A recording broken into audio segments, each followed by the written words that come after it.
2024 लोकसभा चुनाव से पहले नीतीश कुमार ने दलित, मुस्लिम और अत्यंत पिछड़ा वर्ग को एकजुट करने के लिए ऐसा महाजाल फेंका है जिसमें भाजपा भी अब फंसती नजर आ रही है। दरअसल 2024 के लोकसभा चुनाव से पहले बिहार में सत्तारूढ़ दल यानी जनता दल यू ने 3 प्रमुख सामाजिक समूहों से समर्थन हासिल करने के लिए 3 बड़े उद्देश्य से 3 अलग अलग अभियान की शुरुआत की है। एक भाईचारा यात्रा, दूसरा कर्पूरी चर्चा और तीसरा भीम संवाद। भाईचारा यात्रा मुसलमानों के लिए, कर्पूरी चर्चा अति पिछड़ा वर्ग के लिए, वही भीम संवाद दलित जो एक बड़ा वोट बैंक है उसके लिए। इस चर्चा का उद्देश्य क्या है हम आपको इस वीडियो में बताएंगे, लेकिन उससे पहले जान लीजिए कि नीतीश कुमार ने इन लोगों के लिए जो काम किए हैं विगत कार्यकाल में साल 2005 से लेकर अब तक, उन कामों के आधार पर अब सीधे उन लोगों से संवाद किया जाएगा। और राजनीति को समझने वाले लोग इस बात को मान रहे हैं कि नीतीश कुमार के इस चाल में भाजपा भी अब फंस चुकी है। 2019 के आम चुनाव में भाजपा के नेतृत्व वाले एनडीए के साथ गठबंधन में जदयू ने राज्य के 40 में से 39 सीटें जीती थी। पिछले साल बीजेपी से अलग होने के बाद जेडीयू को अच्छा प्रदर्शन करने के लिए ईबीसी के समर्थन की जरूरत है, जो राज्य की आबादी के 30% है, दलित जो 16% है और मुसलमान जो 16% है। 2024 का मतदान पार्टी प्रमुख और मुख्यमंत्री नीतीश कुमार कुल 3 अभियानों पर नजर रखेंगे। जेडीयू ने 1 अगस्त से पश्चिम चंपारण जिले से नरकटियागंज तक भाईचारा यात्रा की शुरुआत की है।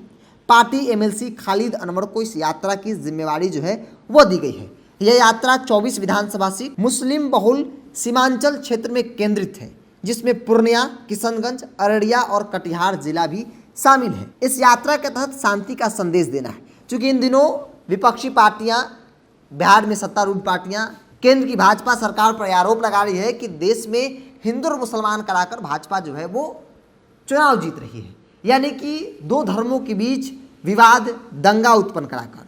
और इसलिए नीतीश कुमार की पार्टी शांति का संदेश देने की इस यात्रा की शुरुआत की है। यह यात्रा समाज में भाईचारे और शांति का संदेश फैलाएगी।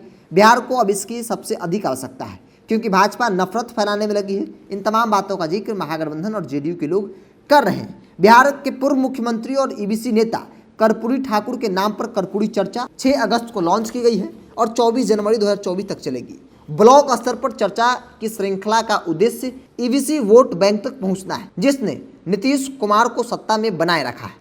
संविधान निर्माता डॉक्टर BR अम्बेडकर के नाम भीम संवाद 15 अगस्त को लॉन्च किया जाएगा, जिसमें पंचायत स्तर पर जेडीयू नेता दलित के घर जाएंगे और यह अभियान 31 अगस्त 2023 को समाप्त हो जाएगी। और इन अभियानों से भारतीय जनता पार्टी काफी असहज है, क्योंकि भारतीय जनता पार्टी स्वर्ण और दलित वोट बैंक को एकजुट करने में लगी है। अति पिछड़ा पर उनकी पैनी नजर है कि किसी भी हाल में अति पिछड़ा वोट को छोड़ना नहीं है।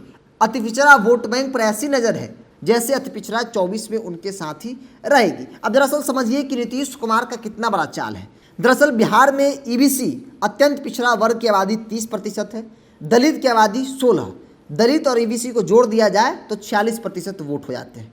उसके अलावा मुस्लिम 16% है। 46 और 16 62% वोट, एक बड़ा वोट बैंक होता है। और इन 62% वोट बैंक पर नीतीश कुमार की नज़र है। और न सिर्फ चुनावी अभियान है, बल्कि ये उन समाज के पास है, ये लोग उन समाज के लोगों के पास जाएंगे और उन्हें नीतीश कुमार के किए गए कार्यों के बारे में बताएंगे। अगर उनको भरोसा होगा तो वोट देंगे, नहीं होगा नहीं देंगे। इस रोडमैप के तहत तमाम जो पार्टी के नेता है अपनी जिम्मेवारी और जवाबदेही को तय कर रहे हैं। और इसीलिए भारतीय जनता पार्टी को भी ऐसा लग रहा है कि बूथ स्तर पर, गांव स्तर पर जेडीयू अपनी बड़ी अभियान को लेकर पहुंच चुकी है। अगर भाजपा पीछे रह गई तो फिर भाजपा के लिए 24 ही नहीं बल्कि 25 का चुनाव भी बेहद मुश्किल होने वाला है। तो कुल 66% वोट बैंक पर नीतीश कुमार की नज़र है।